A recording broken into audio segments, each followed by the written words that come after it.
إن الحمد لله نحمده تعالى ونستعينه ونستهديه ونستغفره ونعوذ بالله من شرور أنفسنا ومن سيئات أعمالنا من يهده الله فلا مضل له ومن يضلل فلا هادي له أشهد أن لا إله إلا الله وحده لا شريك له وأشهد أن محمدا عبده ورسوله فإن أصدق الحديث كتاب الله وخير الهدي هدي محمد صلى الله عليه وسلم وشر الأمور محدثاتها وكل محدثة بدعة وكل بدعة ضلالة وكل ضلالة في النار. صلاة وسلاما على نبينا محمد وعلى آله وصحبه أجمعين. اللهم علمنا ما ينفعنا اللهم زدنا علما وارزقنا فهما. أما بعد, sebelum kita masuk pada ayat yang seterusnya, untuk sambungan sedikit berhubung dengan ayat minggu lepas tentang masal perumpamaan yang Allah Ta'ala berikan kepada kita antara yang hak dan yang batil. Perumpamaannya seperti air hujan yang turun daripada langit. Air hujan itu ialah wahyu yang diberikan kepada manusia, kemudian ia mengalir pada audiyah. Fasalat audiyah itu mengalirlah ia pada kawasan lembah, kawasan saliran air. Audiyah itu maknanya hati. Air yang mengalir itu ada padanya az-zabat, yakni uthak, buih-buih, kotoran-kotoran yang tidak diperlukan. Itu adalah tamsilan bagi yang batil. Manakala air yang mengalir dan memberi manfaat adalah tamsilan bagi yang hak. Kita boleh ambil satu contoh daripada sunnah Nabi sallallahu alaihi wasallam, daripada hadis Abi Hurairah radhiyallahu anhu, katanya Nabi sallallahu alaihi wasallam bersabda, "Wa mathali wa mathalukum kamathali rajulin istawqada nara falamma adaa'at ma hawlahu ja'ala al-firash wa hadhihi ad-dawab allati yaqa'na fi an-nar wa ja'ala yahjuzuhunna wa yaghlibannahu fayaqtahimanna fiha فذلك مثلي ومثلكم أنا آخذ بحجزكم عن النار هلم عن النار فتغلبوني فتقتحمون فيها." Hadis ini riwayat Imam Ahmad dalam Musnad dan juga Bukhari dan Muslim dalam sahihnya. Perumpamaanku dan perumpamaan kamu seperti seorang lelaki yang menyalakan api. Apabila api itu menerangi kawasan sekelilingnya, maka jadilah serangga-serangga seperti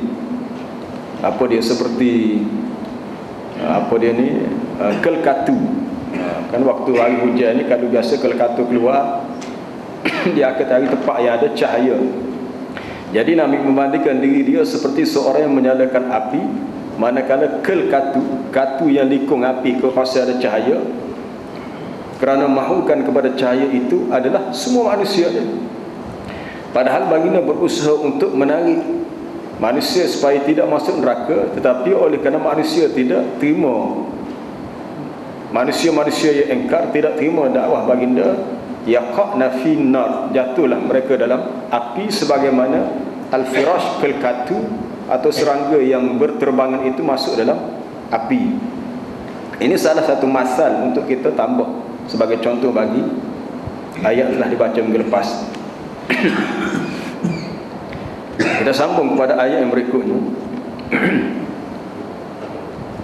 A'udzu billahi minasy syaithanir rajim. Bismillahirrahmanirrahim. Lilladzina istajabu li rabbihimul husna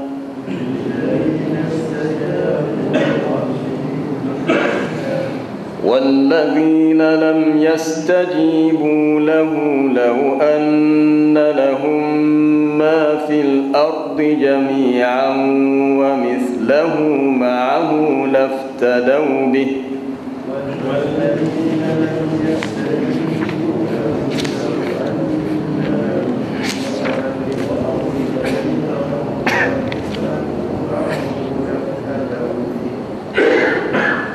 أولئك لهم سوء الحساب ومأواهم جهنم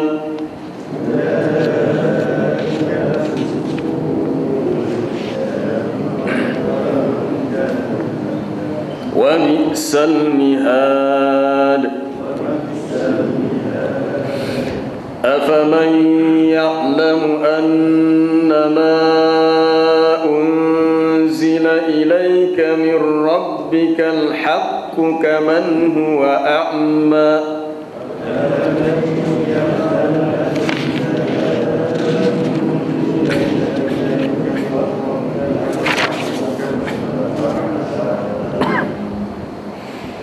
Innama yatadhakkaru ulul albab.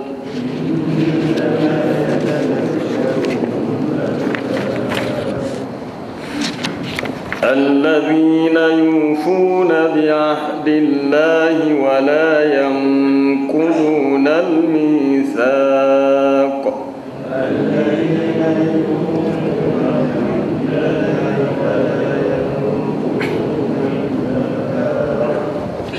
Sadaqallahul azim. Lilladzina istajabu li rabbihimul husna. Untuk orang-orang yang menyahut, yang menerima akan seruan Tuhan mereka, bagi mereka al-husna, balasan terbaik, yakni balasan syurga. Walladzina lam yastajibu lahu, dan orang-orang yang tidak menyahut, yang tidak menerima seruan Allah Ta'ala, law anna lahum ma fil ardi jami'an wa mithlahu ma'ahu laftadaw bih. Kalaulah bagi mereka itu segala yang di atas muka bumi ini semuanya dan yang seumpamanya, nescaya mereka akan menebusnya. Yani orang-orang yang kafir, seandainya mereka boleh menebus diri mereka dengan harta yang mereka miliki semuanya di atas dunia, mereka akan cuba menebusnya, tetapi tidak akan diterima tebusan itu. Ulaika lahum su'ul hisab wa ma'wahum jahannam wa bi'sal mihad. Itulah orang-orang yang disediakan untuk mereka seburuk-buruk hisab, perhitungan amalan, dan tempat tinggal mereka neraka jahannam, dan itulah seburuk-buruk hamparan tempat duduk bagi mereka. Al-mihad, al-firash. Lilladzina istajabu li rabbihimul husna. Orang-orang yang menyahut, yang menerima akan seruan Tuhan mereka itu ata'ullah wa rasulah, orang-orang yang taat kepada Allah dan Rasulnya. Wanqadu li awamirihi, yang akur patuh kepada perintah-perintahnya. Wasaddaqu akhbarahu al-madiyah wal atiyah, yang membenarkan segala perkhabarannya untuk perkara yang lepas dan perkara yang akan datang. Istajaba yastajibu, dengan maksud menerima, menyahut, patuh, akur, terima tanpa ada rasa sebarang masalah dalam hati, boleh terima. Istajaba yastajibu, dan perintah untuk terima ni diulang bukan sekali dua, banyak. Ayat ni mari dalam bentuk bukan perintah, ayat ni mari dalam bentuk mengkhabarkan bahawa orang-orang yang beriman dan menerima dakwah Rasul, lalu mereka menyahut perintah Tuhan mereka, maka bagi mereka syurga. Dan perintah untuk terima ni sudah disebut banyak kali dalam Quran, dalam surah Baqarah.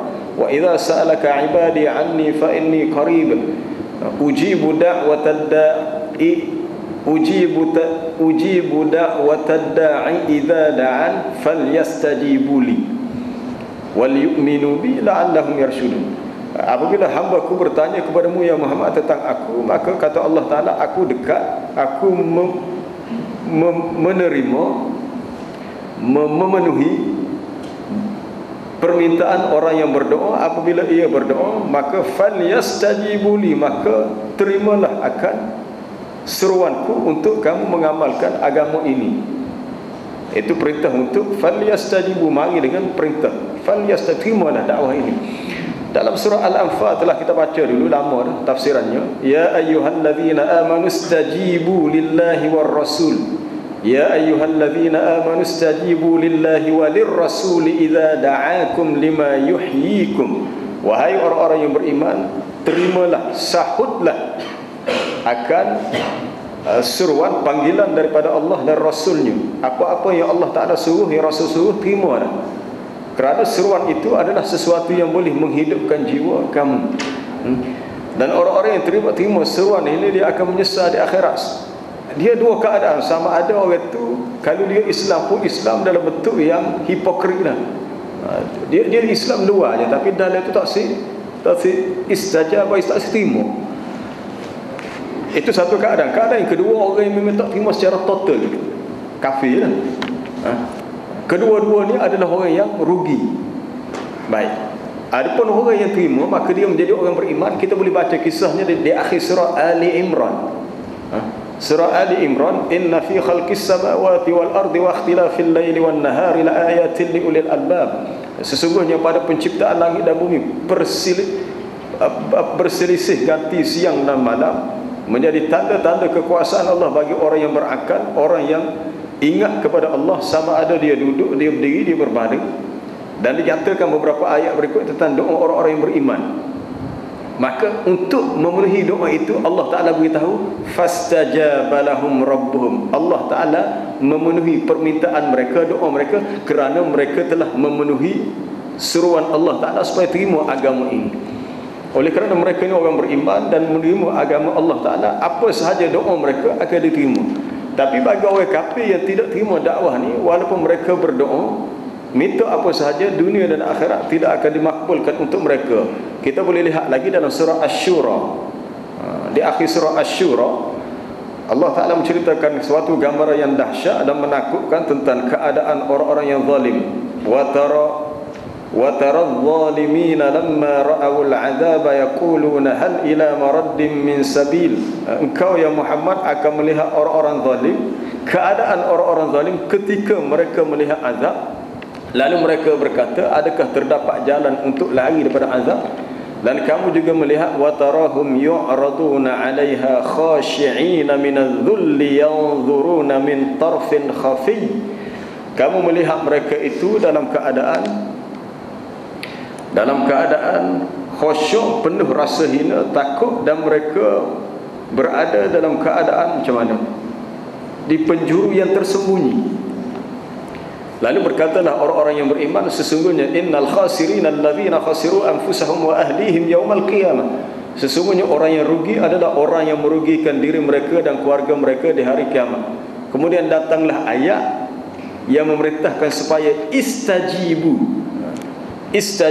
li rabbikum. Kalaulah begitu keadaan orang-orang zalim yang kafir di hari kiamat, supaya kamu tidak menghadapi situasi yang begitu, maka Allah Ta'ala kata istajibu li rabbikum min qabli an ya'tiya yawmun la maradda lahu min Allah.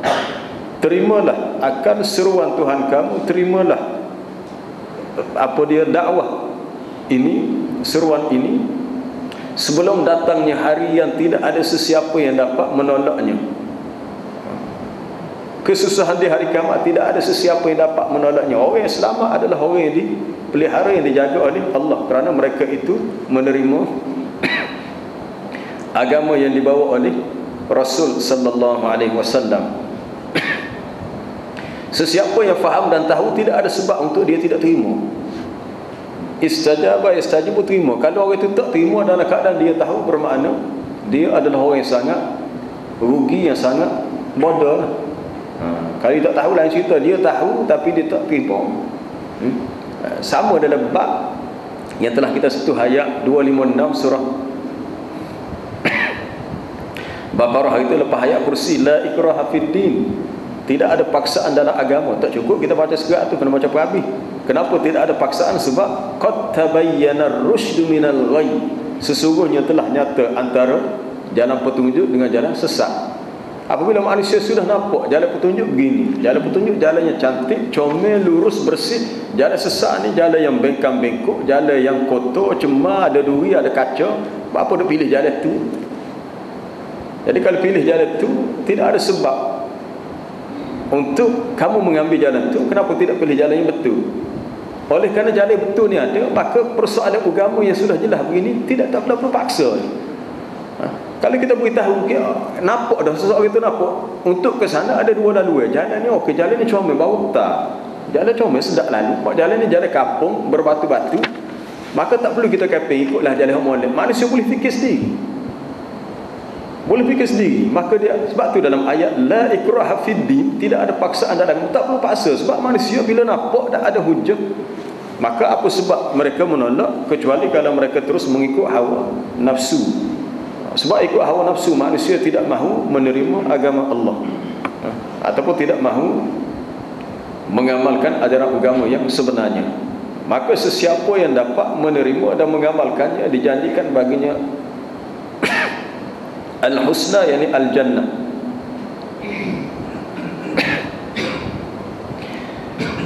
Termasuklah di kalangan masyarakat jin semasa Nabi dan dia punya pembantunya Zaid bin Harithah kembali daripada dakwah di Taif. Nabi pergi ke Taif atas misi dakwah untuk mengajak beberapa orang ahli keluarga sanak saudaranya yang berada di sana, tetapi telah ditolak dengan sangat menyedihkan. Balik semula ke Mekah. Apabila sampai semula ke Mekah, nak masuk ke Mekah ni payah, terpaksa minta bantuan seorang lelaki musyrik nama Jubair bin Mut'im yang masa tu belum masuk Islam. Masuk ke situ, Nabi singgah dekat satu tempat yang banyak kebun pokok taman, dan dia berhenti untuk solat subuh di situ. Untuk solat tak pasti solat subuh ke apa, tapi adalah dia berhenti situ untuk berhenti seketika, dan turunnya wahyu. Wahyu dimaksudkan ayat di akhir surah Al-Ahqaf. Sengaja aku sebut cerita ni sebab nak kaitkan dengan istajaba yastajibu tadi.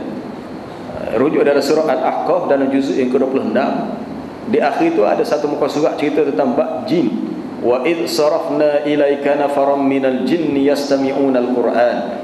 Ingatlah ketika kami bawakan kepadamu ya Muhammad sekumpulan daripada jin yang mendengar Al-Quran. Jin ni walaupun dia jin, jin ni tak payahlah, jin ni asal adalah makhluk daripada api.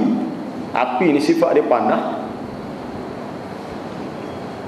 Syaitan iblis yang derhaka itu pun daripada kalangan jin. Ada jin yang beriman, ada jin yang kafir. Iblis, syaitan yang itu jin yang kafir. Adapun jin yang beriman, apabila dia mendengar ayat-ayat Quran yang dibacakan oleh Nabi sallallahu alaihi wasallam, lalu dia berkata, ya qaumana inna sami'na kitaban unzila min ba'di Musa. Wahai kaum kami telah mendengar sebuah kitab yang diturunkan selepas Nabi Musa, musaddiqan lima baina yadayhi yahdi ilal haqqi wa ila tariqin mustaqim. Kitab ini memberi petunjuk kepada jalan yang benar, kepada jalan yang lurus. Kalau begitu, ya qaumana ajibu da'i Allah, terimalah, sahutlah seruan orang yang ajak kamu ke jalan Allah. Itu jin. Jadi kalau manusia hak kafir tak terima, supaya sebab dengan jin juga. Sebab tu manusia yang kafir supaya dengan jin yang kafir. Jin yang beriman sama dengan manusia yang beriman.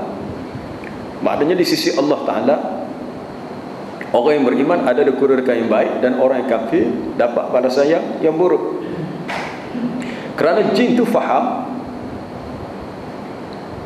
ini seruan yang benar, lalu katanya ajibu.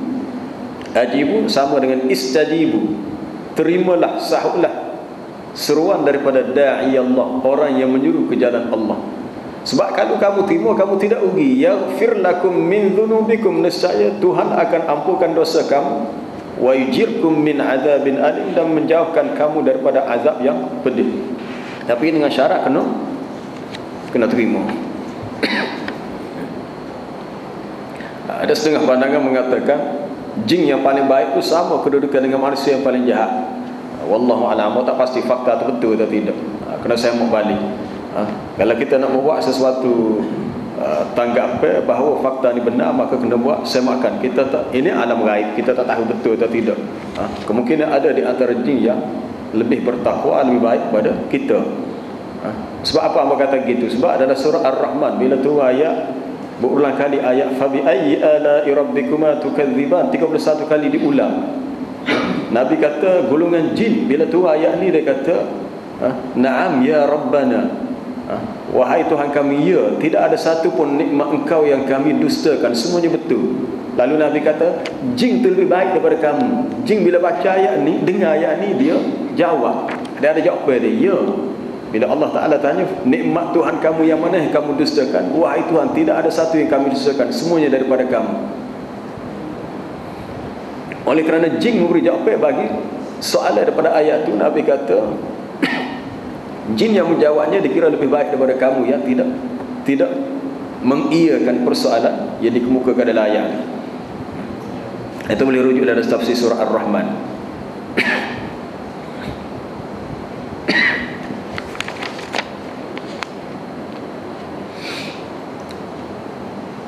Kata Imam Al-Fakhrur Razi, dipetik daripada tafsirnya Mafatihul Ghaib, adalah Tafsirul Kabir. Maksud menyahut di sini adalah menyahut seruan untuk minat tauhid, mentauhidkan Allah, wal adli, berlaku adil, wan nubuwah, mengakui akan kenabian Rasul yang diutuskan, wal tizamu syara'i, melazimkan diri dengan syariat yang diturunkan melalui lisan atau lidah Rasulnya, maka orang yang sebegini baginya al-husna ataupun al-jannah. Baik, kita pergi kepada seterusnya. Walladzina lam yastajibu, dan orang-orang yang tidak menyahut, yang tidak menerima dakwah itu, kalaulah mereka memiliki semua yang ada di atas muka bumi ini untuk ditebus diri mereka dengannya, nescaya tidak akan diterima. Untuk rujukan tambahan, sila rujuk dalam surah Az-Zumar, dalam juzuk 24 ayat 47, ada persamaan dengan ayat ni. Ayat 47 surah Az-Zumar dalam juzuk 24 yang berbunyi, walau anna lilladzina zalamu ma fil ardi jami'an wa mithlahu ma'ahu laftadau bihi min su'il adabi yaumal qiyamah. Dan kalaulah sekiranya bagi orang yang zalim itu segala yang di atas muka bumi ini semuanya, ataupun wa mislahu, boleh sekali ganda lagi, kalaulah semua harta kekayaan atas muka bumi milik dia, ataupun bagi sebutir lagi bumi ni, harta tu hak dia juga, untuk mereka tebus dengannya daripada azab yang buruk, maka tidak akan diterima. Atau boleh rujuk satu lagi dalam surah Ali Imran. Dalam surah Ali Imran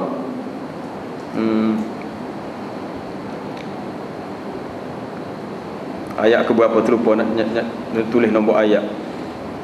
Innal ladzina kafaru wa matu wa hum kuffarun falan yuqbala min ahadihim mil'ul ardi dhahaban walau iftada bih.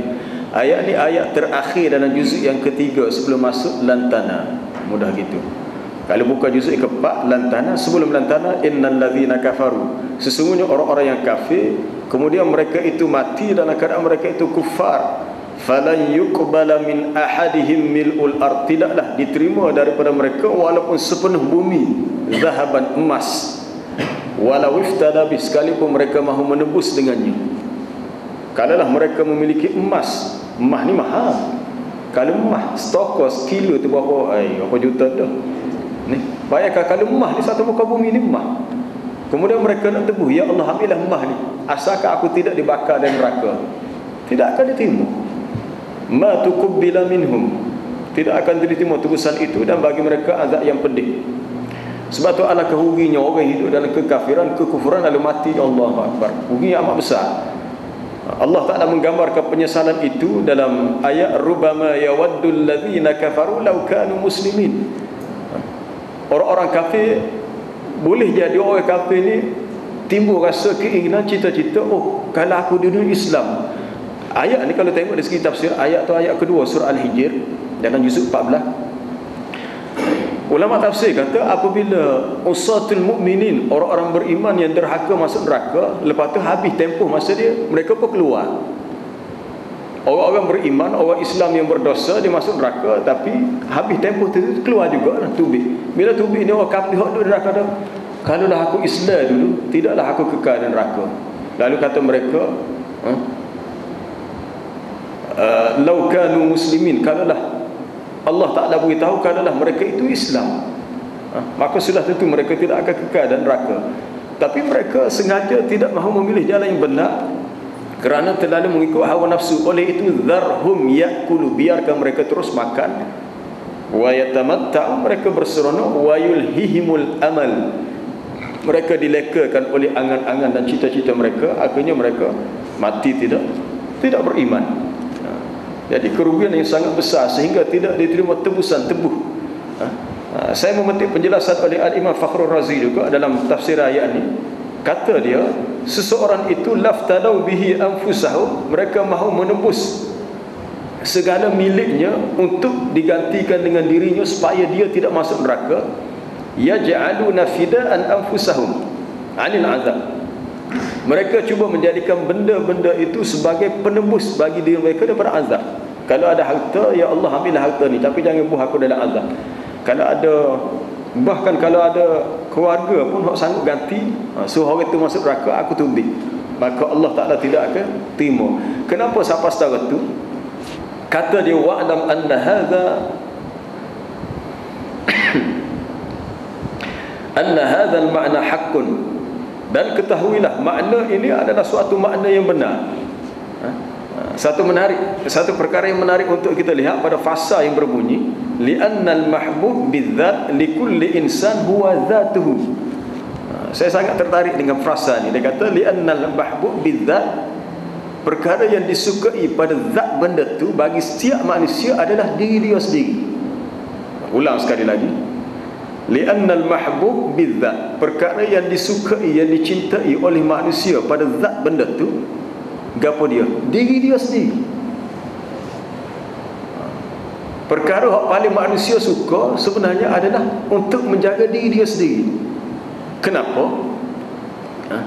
Adapun yang selainnya, seseorang itu mencintainya, menyukainya kerana benda lain itu likaunihi wasilatan ila masalih dzatihi, kerana benda tu hanya menjadi wasilah, menjadi penyebab kepada memenuhi kemaslahatan zat dirinya. Merasa kalau tak ada contoh tak faham ni. Seseorang itu kata dia, kalau dia suka kepada benda, tidak ada benda mana dia suka kecuali diri dia. Kalau kita ada harta banyak, sebab dia nak kaitkan dengan persoalan Imam Fakhrul Razi ni, dia lebih banyak pada bermain dengan falsafah, dia banyak pada pendekatan falsafah dan ahlul kalam. Sama dengan tafsir Sayyid Qutb dalam tafsir fi Zilal. Kalau kita menyayangi seseorang, mesti ada sebab, wasilah. Sebab boleh jadi orang itu banyak tolong kita. Kalau kita meminati seseorang perempuan, lalu kita nak mengahwini dia, mungkin dengan sebab kita rasa dia ni orang juh, orang comel, dan juh comel itu membahagiakan kita. Mana ada sebab. Tapi kalau tak ada sebab-sebab apa, maka tidak timbul hub cinta kita kepada dia. Tapi yang paling manusia cintai adalah diri dia, sebab ada penyebab untuk dia jaga diri dia. Kita suka kepada orang sebab kaitan dengan diri kita. Kita suka kepada harta sebab diri kita. Kita ambil contoh, kalau kita ada 10 orang tu, mungkin 2-3 orang yang kita sayang lebih, orang lain kurang. Sebab kita rasa 2-3 orang ni boleh banyak memberi maslahah, manfaat kepada kita berbanding orang lain. Kita rasa perhabis harta saja pegang, tak ada apa hasil ke boleh. Begitulah kalau bahasa muda. Kita nak marah kepada anak yang tidak dengar kata kita. Sebab kesimpulannya, apa sahaja yang kita miliki, anak kita, keluarga kita, harta kita, kita melihat kepada sejauh mana benda itu memberi masalah untuk zat diri kita. Sebab tu orang kafir di hari kiamat, apabila mereka melihat hebatnya azab neraka, lalu mereka berkata, wahai Tuhan, kalau aku harta ni aku ada ni, ambil lah, tapi tolonglah jangan ubah aku neraka. Tuhan tak terima. Kita ambil contoh mudah gini, kalau kita ada harta banyak, tiba-tiba datang seorang pencuri perampok, dia kata, kalau kamu tak ui harta kamu, aku kerak tanganmu. Dia kata, tak sebanyak, dia nak 1 juta je. Kebetulan kita ada, contohnya kita ada 9 juta. Kita kata tak usah 1 juta, mau ambil perhabis tak pun 9 juta, tapi aku tidak sanggup kehilangan tanganku. Sebab kita tahu nilai tangan kita tu, mari 10 juta pun tak boleh beli kedai. Kalau beli tangan palsu pun nilai dia melebihi 10 juta. Memang tak ada lah, tak ada, hak original tak ada lah. Maka kita mengatakan kepada pencuri itu, ambillah duit aku banyak mana pun, tapi tolong jangan kerak tangan aku. Itu untuk menunjukkan bahawa sebenarnya manusia ni lebih suka kepada menjaga maslahat zatnya. Soal harta tu benda hak di luar diri dia.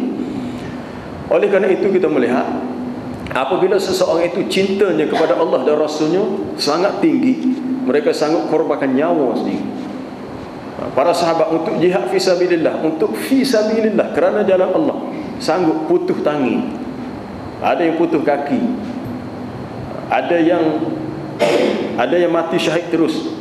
Kalau tak mati syahid pun balik pun dalam keadaan luka situ luka sini, tapi mereka sanggup menghadapi keadaan yang sebegitu kerana cinta mereka kepada Allah. Mereka tebus nyawa dan harta benda dengan jihad fi sabilillah, sebab mereka yakin ada di sana yang lebih besar daripada itu, iaitu masalahnya pun itu mendapat cinta Allah, keredaan Allah yang diganti dengan syurga yang kekal selamanya di akhirat. Tapi kalau tak makam tu tak sampai situ, seseorang itu tidak sanggup untuk berkorban harta dan nyawa untuk fi sabilillah. Nabi SAW bersabda, la yu'minu ahadukum hatta akuna ahabba ilaihi min walidihi wa waladihi wan nasi ajma'in. Tidak sempurna iman seseorang kamu sehinggalah aku ni lebih ia cintai daripada ayah dia, anak dia dan semua manusia. Tidak sempurna iman seseorang sehingga dia mencintai Rasulullah lebih daripada dia cinta kepada ayah dia, anak dia dan semua manusia. Meletakkan kecintaan kepada Allah Ta'ala dan Rasulnya mengatasi segala-galanya. Sebab tu sahabat dalam peperangan Uhud, ada di antaranya sanggup bila nampak anak panah mari, anak panah pada tentera musuh mari menuju tepat kepada batang tubuh Rasulullah, dia sanggup jadikan diri dia sebagai perisai, pak kena dia rubah, asalkan tidak kena Nabi. Sebab cintanya kepada Rasulullah. Bukan tebus dengan duit, bukan tebus dengan mah perak, dah ditebus dengan nyawa. Itu gambaran bagi orang yang tinggi cintanya. Jadi perlu kita faham di sini, asal fitrah manusia, perkara yang paling disukai olehnya adalah zat diri dia. Tapi kalau kita nak jaga zat diri kita atas kepentingan dunia, ia sesuatu yang rugi. Atas kepentingan dunia. Tapi kalau untuk kepentingan agama, ia adalah suatu pelaburan yang sangat menguntungkan. Sebab tubuh badan kita ni, kalau kita tak mati syahid, mati biasa, tidak mati fi sabilillah, mati biasa, maka kita akan mati juga, dan tubuh kita pun akan hancur dari tanah juga. Dan tawaran yang telah Allah Ta'ala berikan sangat istimewa. Inna Allah ashtara minal mu'minina anfusahum wa amwalahum bi anna lahumul jannah.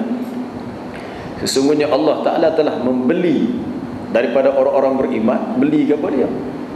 Apa guna kalimah beli? Sebab bila beli, bermakna dia akan bayar sesuatu untuk kita. Dia beli dan dia akan ganti dengan sesuatu yang lain, iaitu syurga. Bukanlah bermakna Allah Ta'ala berhajat kepada kita dan harta kita. Cuma ini suatu ibtila, suatu ujian. Allah Ta'ala membeli daripada orang beriman nyawa mereka, diri mereka, harta benda mereka untuk diganti dengan syurga. Yuqatiluna fi sabilillahi fayaqtuluna wa yuqtalun. Mereka berperang pada jalan Allah, maka mereka membunuh musuh atau mereka dibunuh oleh musuh. Maksudnya mereka sanggup menembus nyawa mereka, harta benda mereka untuk jihad fi sabilillah. Adapun orang-orang kafir yang tidak terima agama Islam, mereka akan menanggung penyesalan yang sangat besar, sehingga apa sahaja tebusan yang mereka cuba buat tidak akan diterima. Baik apa kesudahannya, ulaika lahum su'ul hisab. Itulah orang-orang yang untuk mereka hisab yang terburuk. Su'ul hisab, su'ul hisab. Al-Imam Al-Qurtubi dalam tafsirnya Al-Jami' li Ahkam Al-Quran menukilkan kata-kata Ibrahim An-Nakhai, seorang tokoh ulama zaman tabi'in. Ibrahim mengatakan kepada seorang lelaki bernama Farqad, ya Farqad, atadri ma su'ul hisab? Mau tahu ke apa dia tu hisab yang buruk, perhitungan amalan yang buruk bagi manusia yang kafir dari kiamat? Dia kata, Farqad jawab, la, aku tak tahu. Lalu jawab Ibrahim An-Nakhai, an yuhasab ar-rajulu bi dhanbihi kullahu la yafqadu minhu syai', bahawa dihisap seorang lelaki dengan sebab dosanya semuanya tidak tertinggal sikit pun. Allahu Akbar. Ini hisap yang berat. Jawab Ibrahim An-Nakhai sebagai tambahan kepada tafsir ayat, su'ul hisab ialah seorang lelaki yang dihisap dengan dosanya semuanya la yafqadu minhu syai', tidak berbaki tertinggal sesuatu pun. Sebab tu dalam bab hisab ni kita akan jumpa beberapa ayat yang menyatakan hisab yang mudah dan hisab yang payah. Ada orang yang terima buku amal tangan kanan, ada terima tangan kiri. Kalau tangan kanan dia mai ikut depan, buku amal kita mai sebelah depan. Hak terima sebelah kiri ni mai ke belakang. Wa amma man utiya kitabahu bi yaminih, adapun orang yang diberi buku amalan dengan tangan kanannya, fasawfa yuhasabu hisaban yasira, dia akan dihisab, dihitung dengan hitungan yang mudah. Tetapi wa amma man utiya kitabahu wara'a dhahri, adapun orang yang diberi buku amalan sebelah belakang, fasawfa yad'u thubura, maka dia akan meraung, menjerit dengan suara yang kuat, celakalah aku. Wa yasla sa'ira, dia akan masuk api yang menyala-nyala. Bila tu ayat ni, Aisyah radhiyallahu anha bertanya kepada Nabi sallallahu alaihi wasallam, dia kata, ya Rasulullah, dia kata, apakah yang dimaksudkan dengan hisab yang mudah? Adakah setiap kita akan dihisab? Nabi kata sebenarnya maksud hisab yang mudah tu ialah al-aradu,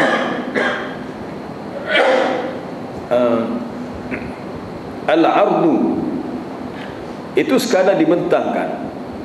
Kalau baca al-ardu jadi benda bahagia pula. Al-ardu sekadar al-ardu al-irdu, maknanya sekadar dibentangkan, sekadar tunjuk ya.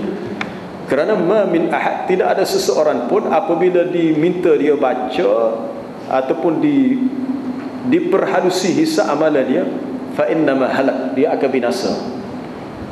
Ada maksud hisab yang mudah tu ialah maksudnya sekadar Tuhan tunjuk begitu.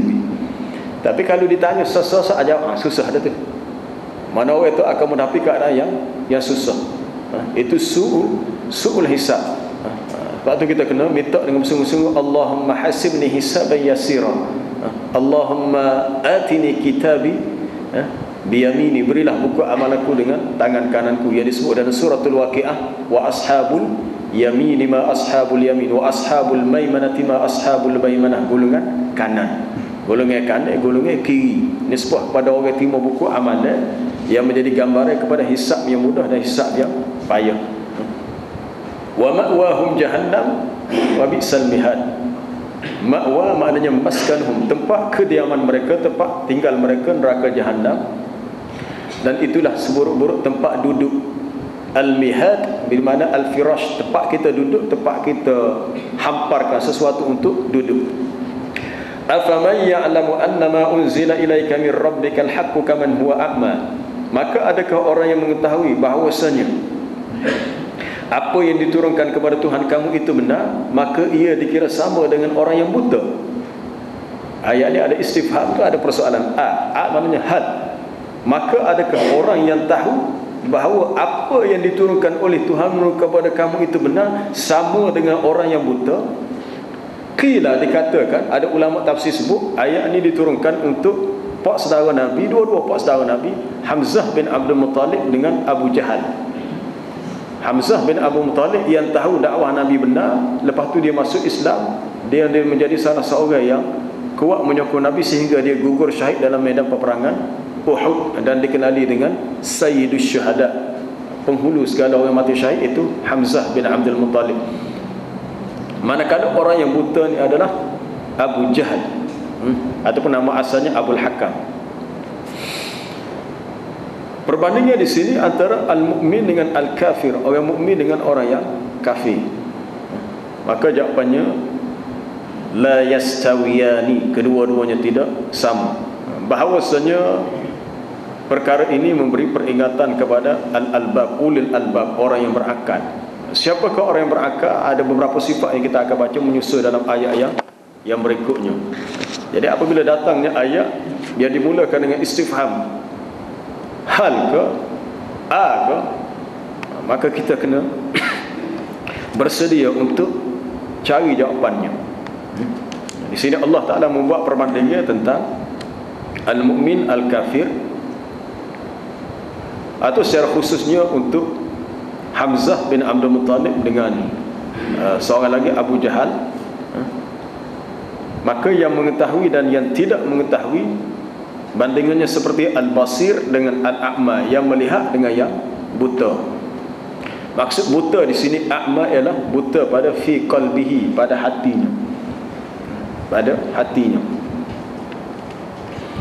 Al-kafir huwal jahil bid-din a'mal qalb. Orang kafir adalah orang yang jahil dengan agama dan buta hatinya. Manakala wa ulul uqul, dan orang yang berakal ialah orang yang al-mutta'iduna, yang mengambil nasihat, yang mengambil pengajaran dengan wahyu yang diturunkan. Sebab tu kalau kita tak mengaji Quran, kita tak belajar, tak tahu tafsir, tak tahu isi, kita hanya tahu Quran tu adalah kitab Allah, wahyu yang diturunkan kepada Nabi Muhammad sallallahu alaihi wasallam. Tahu gitu ya, gitu. Tapi gapo dia ada start daripada surah pertama, juzuk pertama sampai juzuk 30 hingga surah yang terakhir, surah ke-114. Rugi. Suatu kerugian besar, sebab kita tak nampak gapo dia dimaksudkan al-haq, yang benar itu. Konten kandungnya kepada al-haq dalam Quran tu sendiri. Orang yang mengetahui adalah orang yang ada ilmu tentang apa yang ada dalam Quran.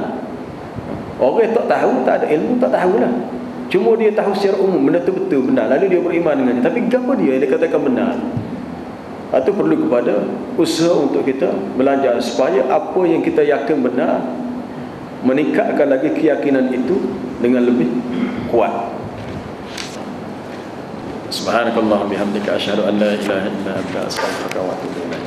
Wal 'asri innal insana lafi khusr illa alladhina amanu wa 'amilus salihati wa tawassaw bil haqqi wa tawassaw